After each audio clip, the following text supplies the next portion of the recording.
And I finished your book, and I've underlined 1,000 things. Uh-oh.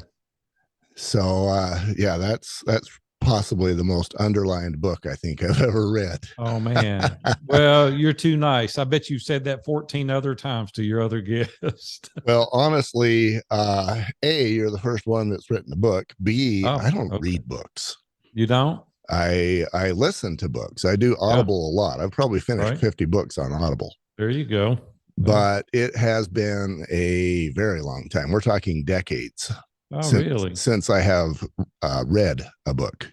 Oh man. Well, we're going to have to get you. Did you know there's an Audible to my book? I did not know that. Oh, well, so I got you back in a good mode of reading hardback books. And so, but there is an Audible, and I did the Audible. You did the Audible. I did. I did. So it's out there. If you get bored and you're on a road trip, you need something to listen to, you can listen to it. But listen to this voice. Who would want to listen to this for 200 pages? That's how I feel. It's pretty Southern. Well, let's get into it. Let's see what we can do, and Let's let's do have a this. good conversation. So if you listen to Joe Rogan, he kind of brings people into the middle of a conversation. Yeah. And I think we're going to do just that here. I think Do we it. began a few minutes ago. That sounds perfect to me. I love it. So why don't you, let's see, I'm deciding how we're going to do this. I'm deciding if I introduce you or if you introduce you. And I think maybe I'll do it and then you can fill in some corners. Let's do it. So here's a guy who has written this book, View from the Top. And like I say, I underlined a lot of. I actually created a whole new system for how to manage this book reading. Mhm. Top corner folded down means this is where I landed. Bottom corner folded up means this is where I underlined something that I need to be able to quickly get back to. And there's a lot of those going on. Uh-oh. And I feel like maybe I should just open things up randomly. Here's one. And now I got to put on my dollar store glasses to read it. Here it is, page 51. If you could always see the end result, faith would be unnecessary. And then down below, you quoted Proverbs 3, verse 5. Trust in the Lord with all your heart and lean not unto your own understanding. Mm. Aaron, here's what that means to me. And then we'll get into manalizing and you. I know a number of people who think they are smart, and they are smart. And because they are smart and because they know that they have a well-functioning brain, they think they can analyze, or in this case, maybe manalize, the truth for them. And I believe that if a person relies on himself, or as stated here in Proverbs, if he relies on his own understanding, he will likely fail. And there is a higher power that you and I both follow, Jesus Christ, who can help us get it right. Yeah. So that was the random text that I took from your book. And that one, as much as any of the others, I was like, that's meaningful. That's meaningful to me. Well, let's get into it a little deeper. Can we dive deeper? Let's dive deeper. Well, let me tell you, I had coffee with a buddy of mine. I've never known in person until last Tuesday. We met and we've talked online a number of times. And it's not a coincidence. He had a similar question that you just posed about leaning on your own understanding. And he said, Big A, everybody calls me Big A. He said, Big A. Big A, that's what you are now. Yeah, there you go. Big A. He said, how do you weave your faith into your profession? And the truth is, I don't weave my faith into my profession. Okay. The truth is my very being is my faith, right? It's trusting in Jesus Christ. It's trusting that he knows far greater than I. And I'm not trying to over spiritualize this question, but the truth is that he knows all and he wants me to be obedient to his leadership. And I don't hardly ever understand the pathway. And we And don't get to. yeah, if I did understand the pathway, I really wouldn't need God. I would be God if I understood the pathway. And so I work like it depends on me, and I trust like it depends on Him. Uh-huh. Uh, he's always connecting the dots. I don't see it until later. I can look back and connect them. I just can't look forward and You connect them. can't look. Wouldn't that be easier if we could look forward and I connect them? know. And see, I only want things in my life that can be explained in terms of God to begin with. And so if I could explain it, I wouldn't need Him. And based on what you wrote in your book, I, what I expected you to say is that you don't weave your profession into your God. I think, or you don't weave God into your profession. You weave your profession into your spiritual life. Yeah, well, see, the whole thing is they're inseparable. It's not two different things. Uh huh. It's me as an individual, and I'm a Christ follower. So therefore, everything that I do, everything that I think about, everything that I try to accomplish is a result of my relationship with Christ. So it's not weaving Him in and out. It's I want Him to be lead and head and master and Lord of all. And it's not a matter of connecting the two. It's a matter of who I serve, and that's I serve Christ. And so therefore I am Him, right? It's not weaving Him in. It's He is the head of my life. Let's talk about then going a little deeper. Let's talk about, because this is all about being vulnerable. Let's talk about a moment in your life when you did not put Him first, when there was no weaving, uh, Sure. when there was somebody else first. Yeah. Maybe it was you that was first, and Christ was Mm. not that factor that He is now. Yeah. When was that Garth, moment in your that life? would be pretty easy for me to say. It was probably the first 3.5 decades of my life. Uh-huh. Uh, I was first, and I was a professing believer, but there's a difference in being a professing believer and having a relationship with Christ. Right. I had the fire insurance, right? I was a believer. I was going to go to heaven when I died, but I wasn't walking in tandem each and every day. And August 1st, 2001, I was headed to the office, had a horrific automobile accident where a pedestrian lost his life. And at that moment, I realized uh, how fragile life was and how that could have easily happened to me that day rather than the person named Enrique that was crossing the street in front of me. It didn't look my way. Let's yeah, why don't you tell that story a little more detail? Yeah, Enrique. sure. Sure. I remember reading a little bit about that in your book, but refresh my memory and tell the Yeah, story for everybody else. I was on top of the world, Garth, at that time. Things were really good. I had a very successful business. I had started my first business when I was 18, Mm-hmm. sold it when I was 27 to a Fortune 500, went back and bought the retail establishment I started with when I was 13 years old.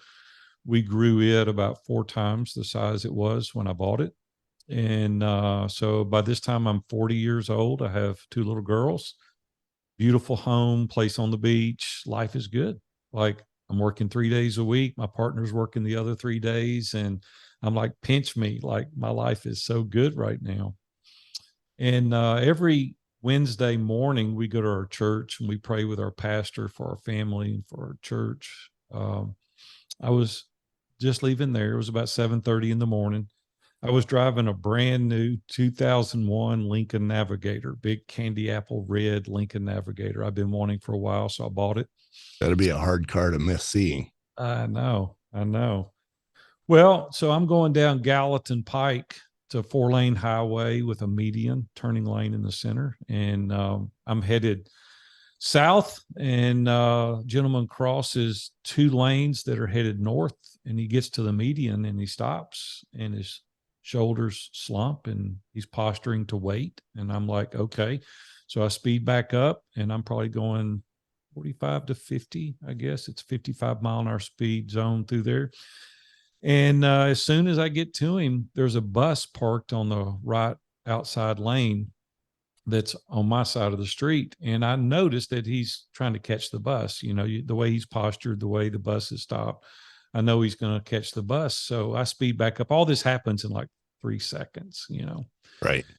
And so as soon as I get to him, he takes off running as hard as he can to catch the bus. And he hit the left front quarter panel of that Navigator, and it spun him around. His head hit the driver's side mirror, spun him around again. He hit the left rear quarter panel and fell face down in the street. So this is me doing 45, 50 miles an hour. So I pulled over to the side of the road, and it's like a slow motion movie. It's literally like I'm watching this happen, like an out of body experience. I've never been involved in an accident like that. And I'm thinking, what just happened? Like literally, what just happened? And I turned around and looked. I didn't want to, but I knew I had to. Cars were stopping everywhere, people jumping out of the car.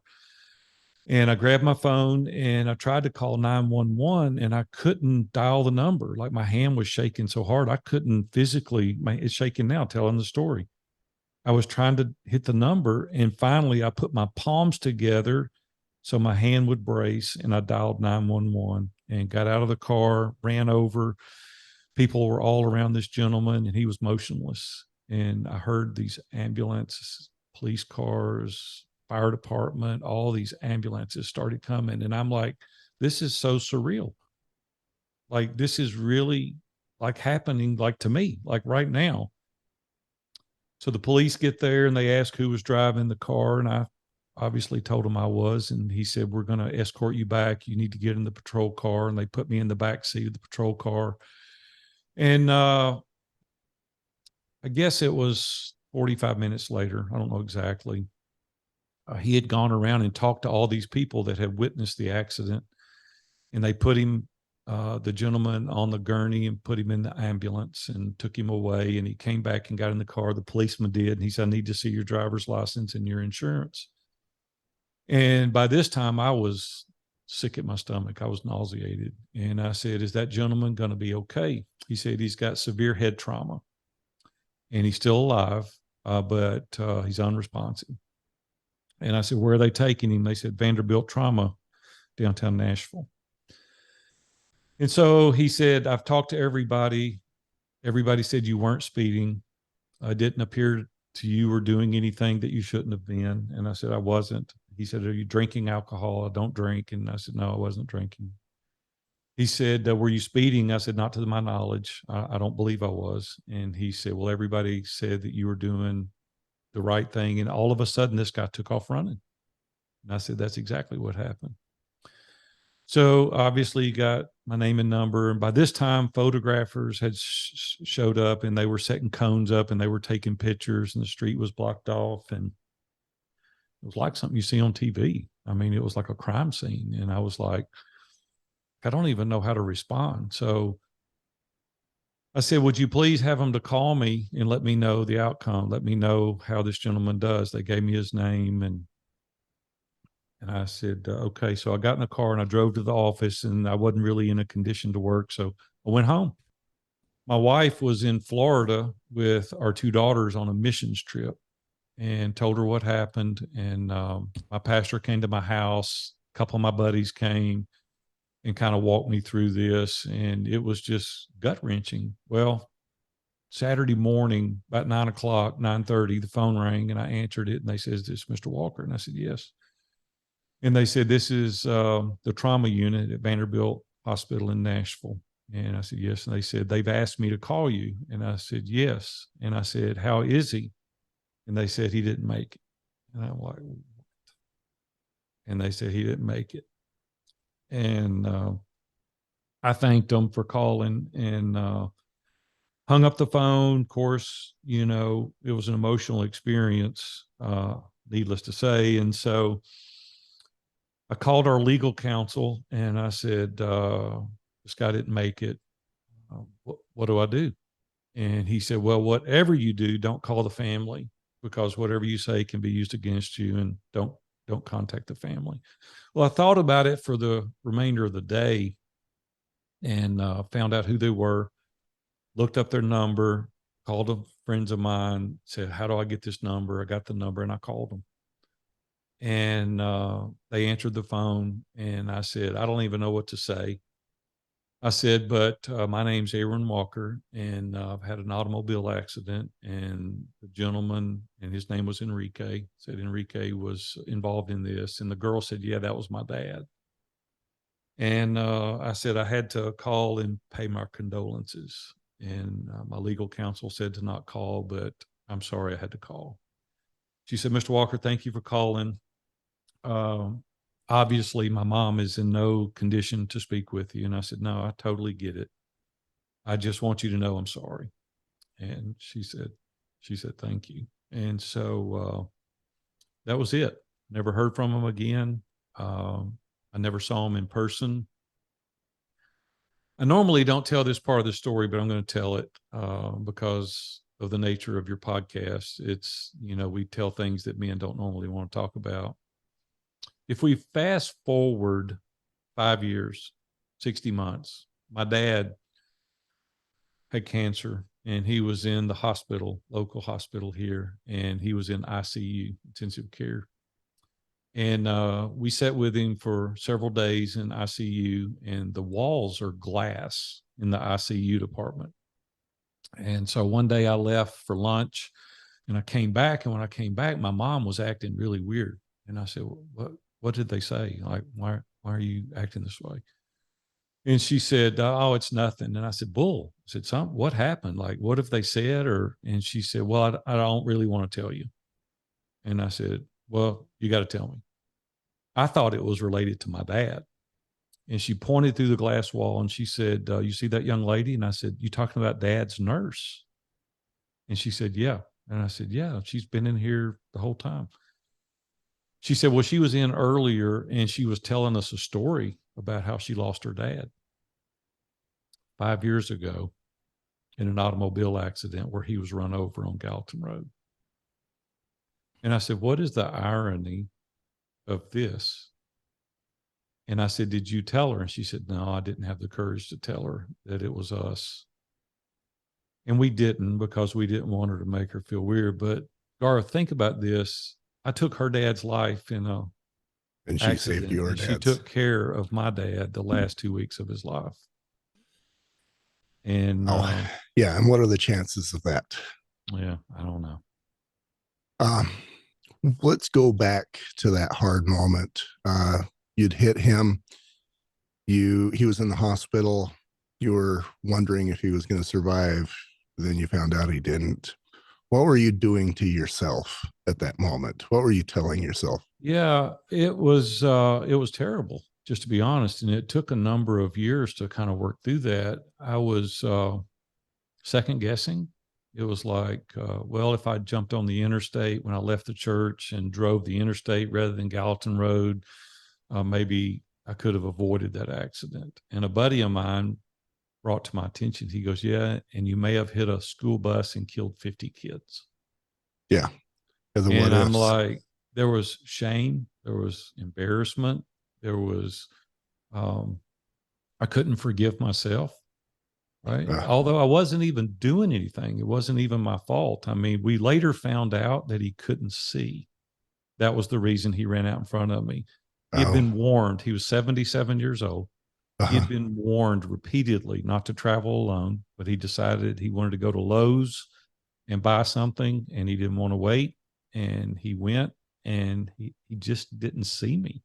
Yeah, didn't see the big red. You said caddy? No, it was a Lincoln Navigator. Yeah. He just didn't see me. And it was early in the morning. The sun was coming up. And yeah. So you said that, you were blaming yourself. Who'd you talk to about that? Yeah, well, I talked to my pastor, and I had a lot of good friends. Quite honestly, I've always built strong relationships, and I was grateful that I had those. What really saved me, to be honest with you, is shortly thereafter, which is a whole nother story within itself. I sponsored a radio show that was starting here in Nashville, and the guy that was starting the radio show invited me to join his mastermind group. Was that Dave? This Dave Ramsey. Yeah. Yeah. And he invited me to join his mastermind group. And those guys really nurtured me, helped me, walked me through these trying days. And so, which kind of leads to another story, because I had a hard time getting over it. Matter of fact, I went to my company and told my partner that I was retiring. I said, I'm through. I've been chasing money since I was 8 years old, and I'm going to retire. And so I actually did. I was 40 for the second time. I retired. And every week I would go to that mastermind group. There were 10 guys in the mastermind group: Dan Miller, Ken Abraham, Dave Ramsey, Jeff Mosley.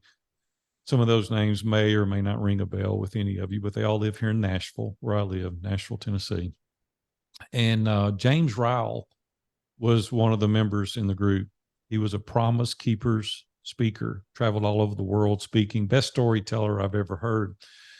And I couldn't get over this thing. I just stayed with it day in and day out, week after week, month after month. And every week I would go into this mastermind group and I would share that I couldn't get over this thing and I was trying. And so maybe 6 months in, James Ryle called me on a Saturday morning, and I was at Ace Hardware in Hendersonville, Tennessee, just north of Nashville, about 12 miles.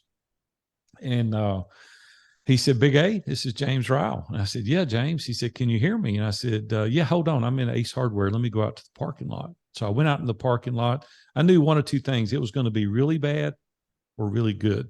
And the reason is we never called each other on the weekends. We always protected that time for our families, and we called each other through the week. We saw each other through the week. But this was on a Saturday morning. So I go outside, and James goes, "Big A, God gave me a word for you this morning." And I was like, "This is good. Like, I'm excited." And I said, "Okay, good."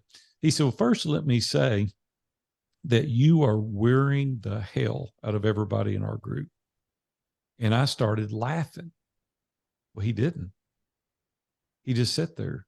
And I said, "James, maybe you need to repeat that, because I'm not sure what you said." He goes, "Okay, let me repeat it. You're wearing the hell out of everybody in our group." And he never laughed. And I said, "James, I don't know what to say." He said, "Well, this morning I was reading in the book of Isaiah, chapter 41, where it says, 'Take the chains from around your neck and move on.'" He said, "It's time you were moving on." He said, "I'll see you. I got to go," and hung up.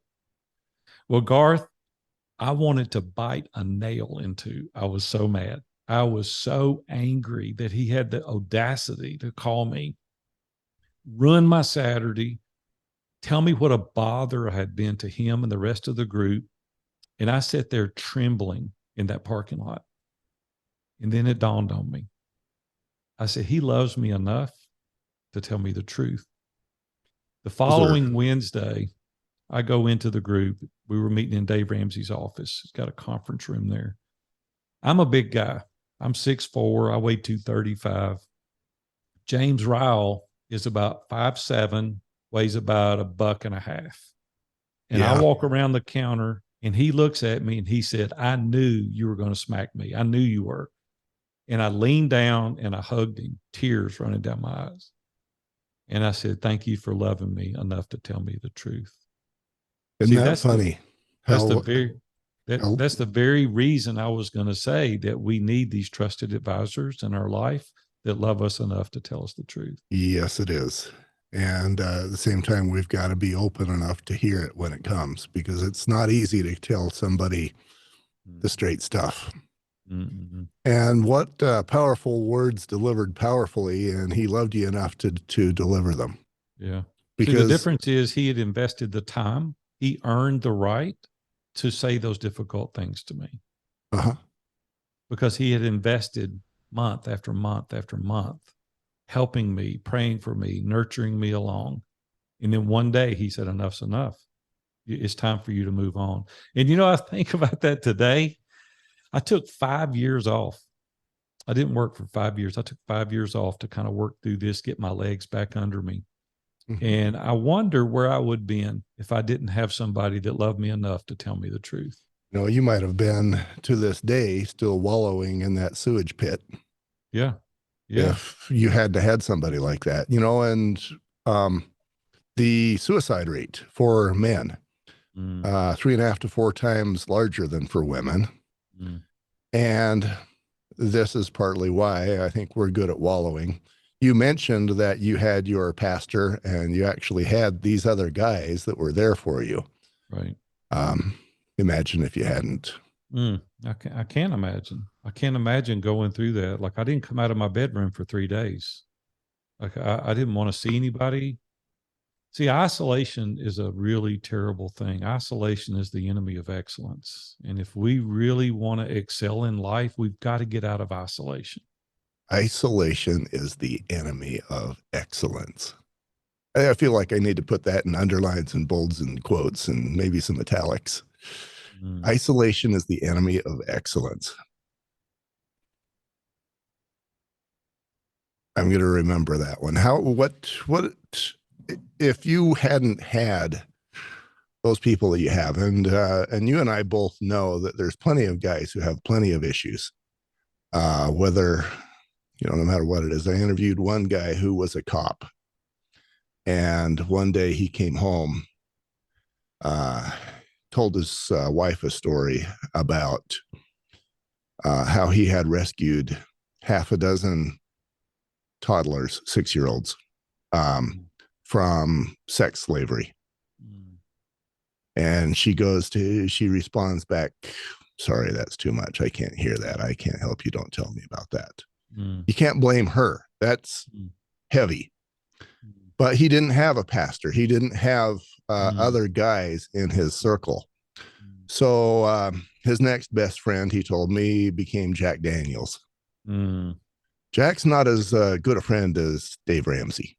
No, no. And turns out that that relationship with Jack Daniels didn't turn out so well. Ended poorly.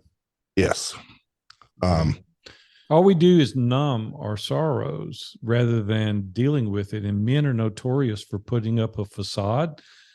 On the backside, they want everybody to think we got it together. We don't have any blind spots. There's no kryptonite in our lives. We're strong men. And the truth is real strength begins at the intersection of vulnerability and transparency. And if we want to take our life to the next level, we've got to get trusted advisors around us that we trust, that are non biased, that can help us understand our shortcomings, our blind spots, because that's what always takes us out.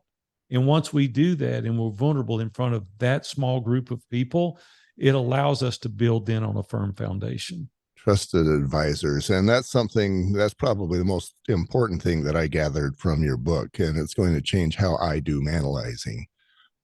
We'd been talking with a number of guys, how do we find the answer to us guys not allowing men in? My best example of that, I had a guy across the street when I lived in another location in Highland. And there came a day when I found out that someone, a family member, had been having multiple abortions, and this just crushed me. I had this one person that I could talk to, so I stumbled across the street, fell on his arms. I said, "She's killing my grandchildren." Mm, And he physically helped me go back across the street. mm, And he gave me a blessing. mm, And I survived that moment. mm, So just like you say, this is something, it's other men that can help us. mm-hmm. Um, and without it, we're kind of hosed. Where would you be, do you think? Is it possible? I don't want to put words in your mouth, so let me rephrase that question. If you didn't have your pastor and the guys who were around Mm, you, mm. I'm at minimum, I'm guessing you're not where you are in your life right now. Mm. Where do you think you would be? Yeah, Garth, here's the truth. There's so many areas of my life that's needed so much work and assistance and support. Uh-huh. I've made some terrible decisions throughout my career. I've had businesses that have failed. We have had a measure of success. God's really blessed a lot of our efforts. We've owned a number of companies. Um, if I hadn't had non-biased, trusted advisors that could walk alongside me and tell me, hey, this is not going to work, and here's why, or this would work, but you need this resource, or I'm going to help you when you're tired and I'm going to hold your arms up. I'm going to support you for a period of time. And guys walk alongside you and have seen your journey and they're able to celebrate with you when you have a win. It would be a very lonely place out there, see, because different perspectives is the number one asset of others. If you think about, you only have one journey, you only have one set of filters, you can only see it one way. Regardless of how you would like to see it multiple ways, you don't have the capacity to do that. So when you trust other people, they have new insight, they have new perspective, they have the ability to help coach you along the way because they've experienced it a different way than you. And then when you subject yourself to that level of scrutiny, when you're able to say, here I am, the good, the bad, the ugly, this is what you get. So point out to me, what are my superpowers so I can continue to strengthen those? What is the kryptonite in my life? What are the blind spots, right? We can't see blind spots, and it's always the thing that gets us. My buddy, Alan Lindsay, he's my best friend for 45 years. About 20 years ago, he heard me at church tell a guy that I had been all over South America fishing. And we went to lunch the next day, Alan and I did. And he said, I heard you tell that guy at church, you've been all over South America fishing. And I said, I have. He said, no, you haven't. You've been down there twice. And the reason you said that to that guy is you wanted him to think you're a big deal. You're a world traveler. And it really pissed me off that you told that guy you've been all over South America fishing. And it really aggravated me to the point of trying to defend it. And he said, you can defend it all you want, but the truth is you've been down there twice. See, we need to tell people accurately. We don't need to embellish the story. We don't need them to lead them to believe something that's not true, because you're going to have no credibility in the future when he finds out you've only been down there twice. And it's made an indelible impression on my life now to be accurate in my assessment, to be accurate in my statement. It was a blind spot, right? And I always said, I'm not lying, I'm just making it interesting. And he said, we've got to tell the truth. And see, it was a blind spot for me. And so today, when I go to tell a story, I'm a storyteller and I like to make it interesting. And I'm like, I need to tell the facts, right? I need to tell how it was rather than how I would like for it to be. And so if it hadn't have been for him, other people wouldn't trust me to the level that they do today. See, because our integrity and our character is riding on who we are as an individual. And I'm going to go back again to that moment when maybe the months after you found out that Enrique died. What were your demons telling you? I'm guessing they probably told you that you're not enough, that you're a bad person. What words were they using? What I discovered, and we all have those talks going on in our head, right? We all do at different times. And so I started thinking through that, and I said, I wonder what my legacy would have been had I been killed that day. And that really began to torment me. I was 40 years old. Here's what my legacy would have been, Garth. Okay, stop right there, because that goes right into my next question, which I'm going to ask right now. Why was that event, how did that bless your life? Yeah. So it coincides with your previous question. So we'll answer them together. Right. What was going on in my head is that I'd had a great level of success, but no significance. And I started thinking through what that looks like, and nobody cared about my success but my family. And see, significance has to do with other people, extended family members, colleagues, peers, people in my community. And I said, my legacy would have been poor kid makes enough money to retire at age 27, and nobody cares. And nobody cares. I have an ex brother-in-law who he had found himself on the wrong end of a divorce. And he couldn't talk her back into taking him. So he started reaching out to the second level, and I was the second level. He called me trying to get me to intercede for him. His last words were, "How could she love him? He doesn't even have a boat." Mm. And I'm like, dude, you got some work to do on yourself. He doesn't get it. He doesn't get it. Doesn't get it. Yeah. And as obvious as that sounds, you know, we all like to think that because maybe we got a boat or we got the big truck or, you know, I got tangled up in that a little bit, Garth. We had all the possessions, right? We had the cars and the big house and the gate and the place on the beach and all that stuff. And I came home one day with a pocket full of money to a house full of strangers. Right. And I was offering up my family on the sacrifice of more. And my wife came up to me one day and looked at me and she said, "I don't want to be a single mom. And I appreciate all you've provided for us because we were both broker than a convict when we got married, right? We didn't have anything." And she said, "You've done well. We've really been blessed as a family, but I don't need you working around the clock. I need you here with Holly and Brooke and helping with cheerleading practice and Girl Scouts and helping with homework and putting them to bed. And like, I need you here."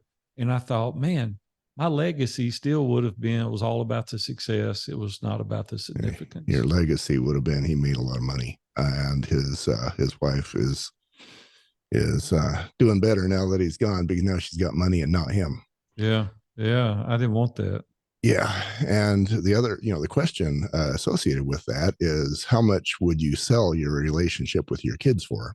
Yeah. See, here's the thing. You don't get a do-over with them. Right. You get one shot. And fortunately, my wife woke me up to that. And today we have a great relationship with our children because I invested the time. Thankfully, they weren't too old that I couldn't rebuild. See, you can make more money, you can start more businesses, but you get one go through with those kids. You don't get a do over. It's like, hey, one day they would have been gone and I would have had time and money, and they would have been, "No, thank you, Dad. I've got other relationships." So fortunately, we said, hey, we're going to build some boundaries and we're going to put some stop gaps in place. And I'm going to be at home, and whatever I can get done in this length of time, that's what I'm going to do. And I'm going to focus on my family. And we established our core values after that. My number one core value now is relationships matter most. Yes, they do. I think you mentioned something like that in your book too. You said another toy doesn't replace having dad time. Mm-mm. And I want to speak to the dads listening to this podcast interview right now for a second. When you come home in the afternoons and your little boy wants to pitch baseball, I want to encourage you to go pitch baseball. You can get to that email or that work a little bit later. You don't get to make up that time. And eventually somebody's going to show that little boy time or that little girl time, and it's not going to be you. And it's going to be hard to rebuild and rekindle that relationship. So really think through if relationships matter most for you. I hear dads tell me each and every day, "I want to make more money so I can spend more time with the family." And what happens invariably, they make more money, then they move the bar. And then they make more money and they move the bar. And the very reason they said they were trying to make the money was to spend more time with their family. And I want to encourage you, what you say is pointless. Your actions are speaking loudly to me. And so if you want to spend time with your family, show that by actively pursuing it and not talking about it. And I think in many cases, you know, we shoot. Have you ever watched Breaking Bad? No. Oh, it's a very twisted show, and you probably shouldn't watch it. It's about a guy who, a high school chemistry teacher, who becomes a meth producer, and in every case, you know, it's all the bad guys. They all say, "Well, I'm doing this for my family." No, they're not.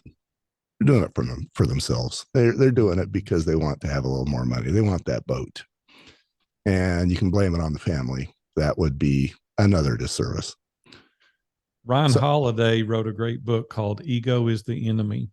And if you want to read a great book that really points you in the direction of the reason that we do a lot, read Ryan Holiday's book, "Ego is the Enemy." Okay. I'll do that. Is that on Audible as well? I'm sure it is. Okay. So How old are you right now, Aaron? I'll be 62 in March.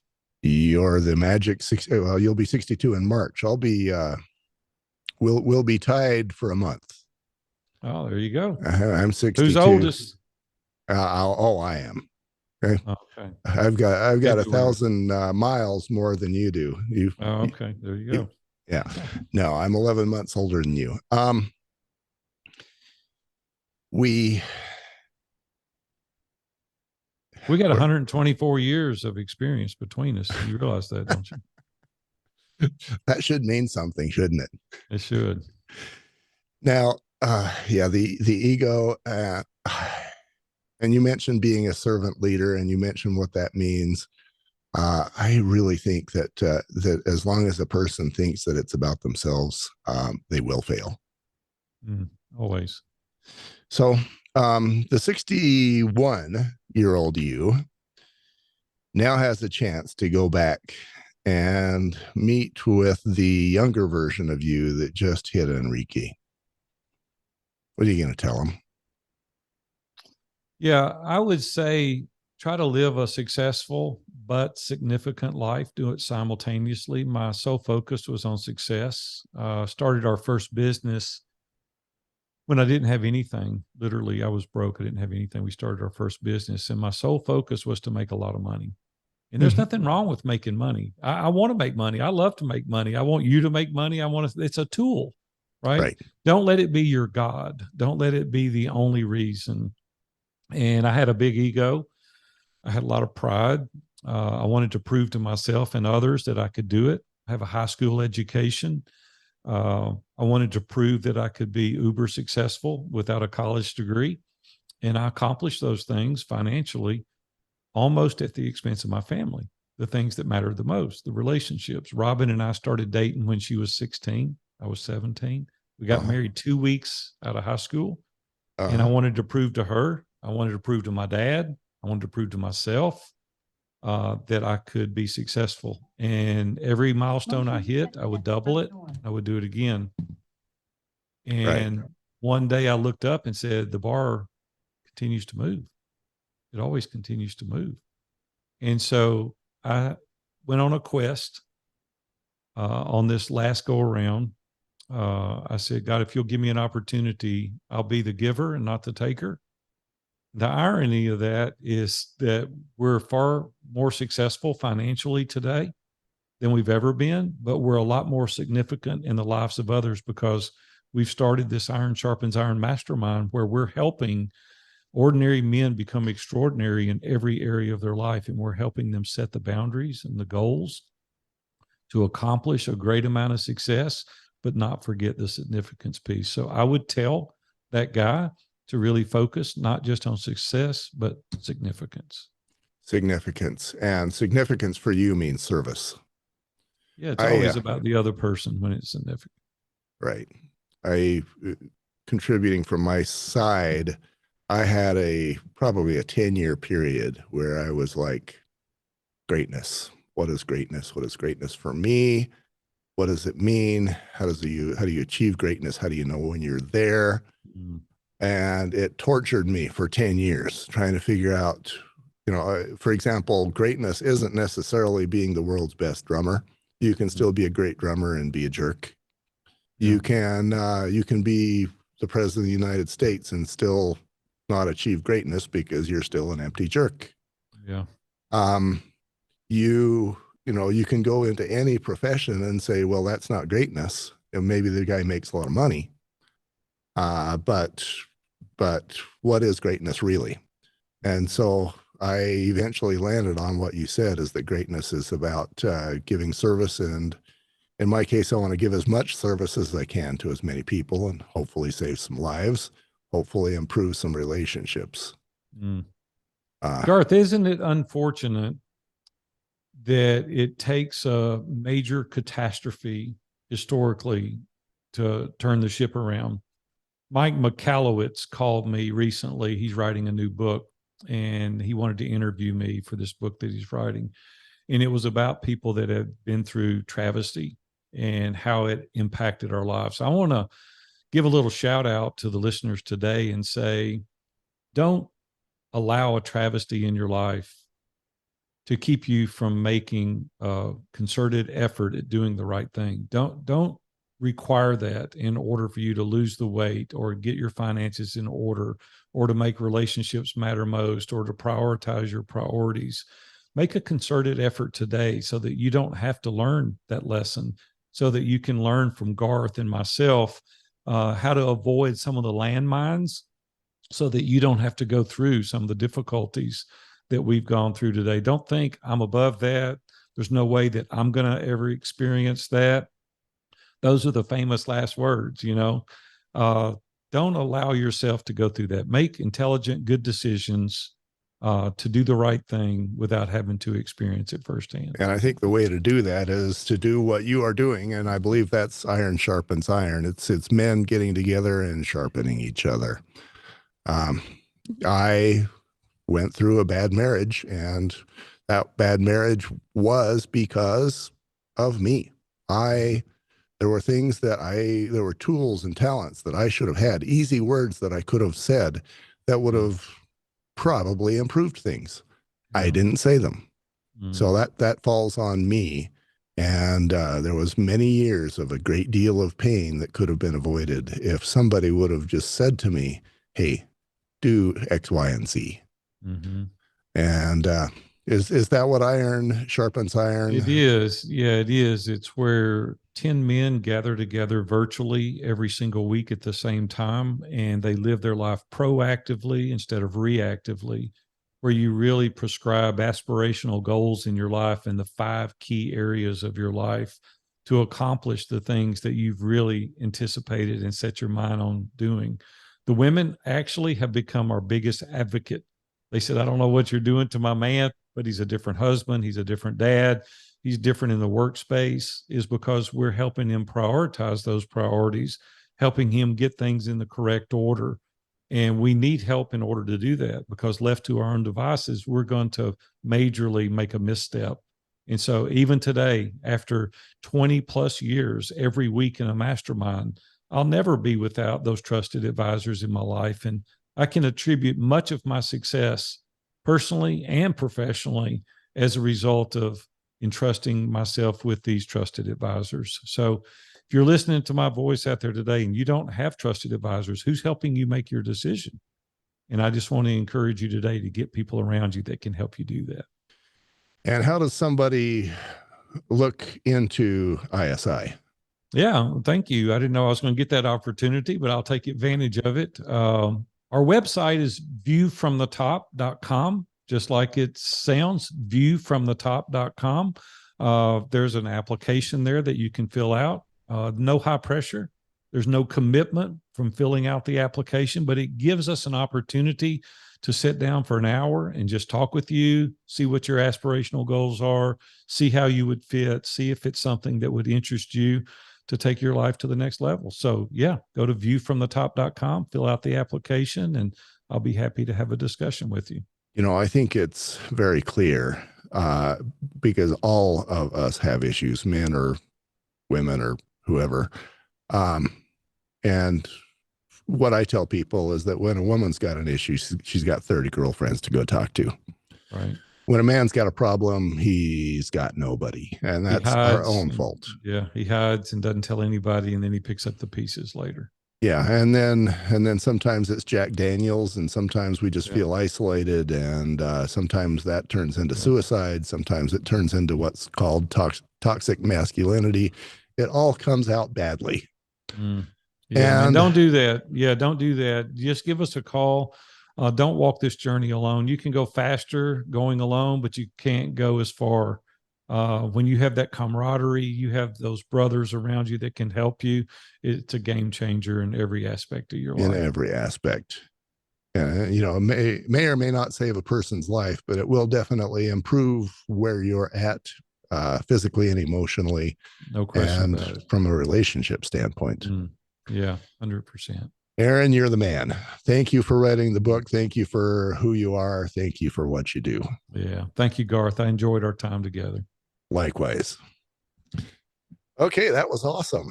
Boom, in the books. In the Hopefully that books. was what you were wanting, and hopefully it touches your audience. So thank you, Garth, for I allowing me believe this it time. will. I'll get it produced, Yeah, and I'll let you know once that's done. And then if you want to release that to your we people, will. We'll that would be promote great. it. You just let me know when it goes live, and then we'll promote it like crazy on our side. We have a team that does that, and we'll be happy to do that. Garth, if you have anybody that's a friend that's a podcast host that you Uh-huh. think I could add value to, if you could make an introduction, we're always asking for 3 introductions, and that Okay. keeps me actively doing these interviews. So if you could make 3 introductions to podcast host, I'll work hard to make you proud that you introduced me. I do know some people who are podcasters. None of them are have billions of followers, but I No, do know some they got a people. microphone and a pulse. I'll be their guest. And so I'm wanting to get our message out to everybody. So if you'll make Awesome. that email introduction, I'd hug your neck next time I see you. All right. So you go into How the can I help next you? how can you help me? Um yeah, I'll I don't need to talk about this today right now, but I would like to have some access to some of your guys, the ones Yeah, that, especially sure. the ones that have failed, and that's probably everybody. Yeah. Uh, and I think that's about it right I now. can load your wagon up with guests. And so you just let me know when you're ready. Send me an email and I'll make some introductions for you. I'll be happy to. And we Okay. have some phenomenal guys. That'll probably be a day or two. Yeah. I'm I'm excited to move forward. This interview for me is a turning point. I've interviewed a number of guys that I know, and there's Mhm. more guys that I know that I can and will interview. But getting into your list of guys for me is the next step in making it larger, better, faster. Cool. Cool. You send me an email and I'll make you some introductions.